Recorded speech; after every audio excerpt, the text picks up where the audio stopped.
Bharat, Australia, Japan और America के समूह को क्वाड कहा जाता है, जिसका पूरा नाम क्वाड्रिलेटरल सिक्योरिटी डायलॉग है।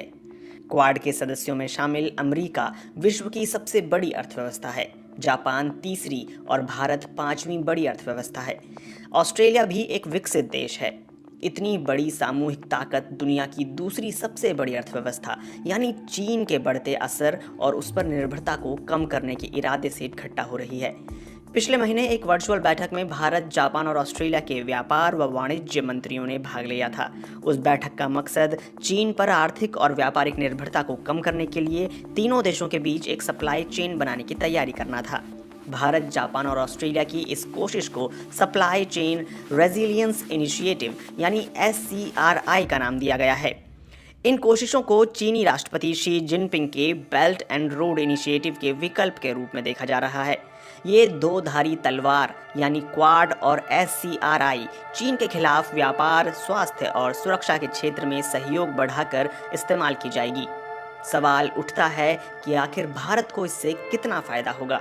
दिल्ली में फॉर स्कूल ऑफ मैनेजमेंट में चीनी मामलों के विशेषज्ञ डॉक्टर फैसल अहमद के अनुसार भारत को फायदा तब होगा जब वो क्षेत्रीय व्यापक आर्थिक भागीदारी यानी RCEP में दोबारा शामिल हो जाए। लेकिन इस समूह में जापान और ऑस्ट्रेलिया के अलावा चीन भी शामिल है, जिससे भारत को कठिनाई हो सकती है। टोक्यो में हो रही बैठक क्वाड देशों की दूसरी बैठक है। पहली बैठक पिछले साल सितंबर में न्यूयॉर्क में हुई थी। बैठक के एजेंडे को लेकर भारत के विदेश मंत्रालय के एक प्रवक्ता ने कहा कि एजेंडा मोटे तौर पर कोविड-19 के बाद की नई विश्व व्यवस्था और महामारी से एशिया में उत्पन्न चुनौतियों पर गौर करना है। क्षेत्रीय सुरक्षा के मुद्दों पर भी चर्चा होगी। भारत, अमेरिका, जापान और ऑस्ट्रेलिया के बीच आपसी रिश्ते पहले से ही मजबूत रहे हैं, लेकिन विशेषज्ञ कहते हैं कि चीन की कथित हरकतों ने इन्हें अब एक दूसरे के और ज्यादा करीब ला खड़ा किया है। चीन के बढ़ते असर से ये चारों देश चिंतित नजर आते हैं। उधर चीन ने इस क्वाड समूह के बनाए जाने पर आपत्ति जताई है। पिछले महीने चीन के उप विदेश मंत्री लाओ झाओहुई ने क्वाड को चीन विरोधी फ्रंटलाइन या मिनी नाटो के रूप में वर्णित किया था। ऑस्ट्रेलिया की सिडनी में प्रोफेसर हेलेना ली चीनी मामलों की विशेषज्ञ हैं। उनका कहना है कि चीन स्पष्ट रूप से चिंतित है कि क्वाड समूह भविष्य में चीन विरोधी आकार लेगा, जिससे चीन के हित को खतरा है।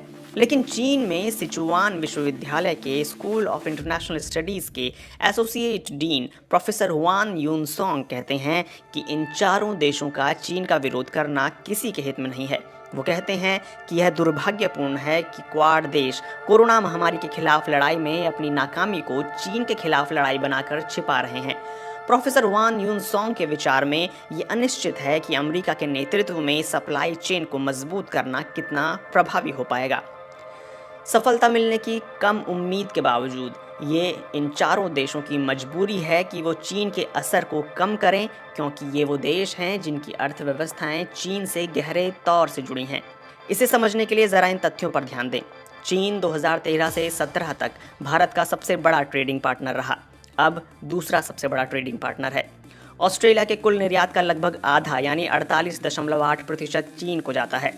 चीन जापान द्विपक्षीय व्यापार 2019 में 317 अरब डॉलर का था, जो जापान के कुल व्यापार का 20% है। अमेरिका चीन ट्रेड वॉर के बावजूद 2019 में द्विपक्षीय व्यापार 558 अरब डॉलर का था, जिसमें सर्विसेज शामिल नहीं हैं।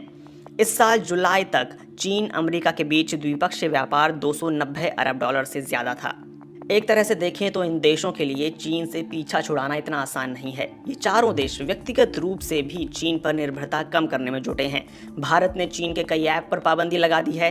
अमेरिका ने तो 2018 से ही चीन के खिलाफ टैरिफ की एक दीवार खड़ी करनी शुरू कर दी थी।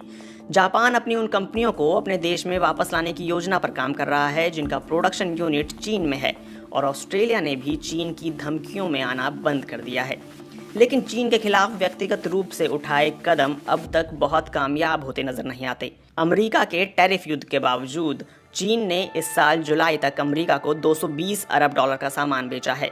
इसी पीरियड में अमेरिका ने लगभग 60 अरब डॉलर का सामान चीन को बेचा है। जापान की मजबूरी ये है कि चीन उसके लिए एक बड़ा बाजार है। भारत में भी चीनी आयात में बहुत ज्यादा कमी नहीं आई है। वित्त मंत्रालय के सूत्रों के अनुसार भारत और जापान के बीच रिश्ते घनिष्ठ हैं, लेकिन छोटी छोटी बातों पर मतभेद बाकी हैं। सूत्रों के अनुसार जापान बहुत जल्दबाजी में है और वो इस पहल को नवंबर से ही शुरू करने का सुझाव दे रहा है, लेकिन भारत वही करेगा जो उसके राष्ट्रीय हित में होगा। प्रोफेसर वान युनसोंग कहते हैं कि अगर क्वाड देशों ने चीन के खिलाफ कोई कदम उठाया तो चीन की रणनीति में भी बदलाव आएगा।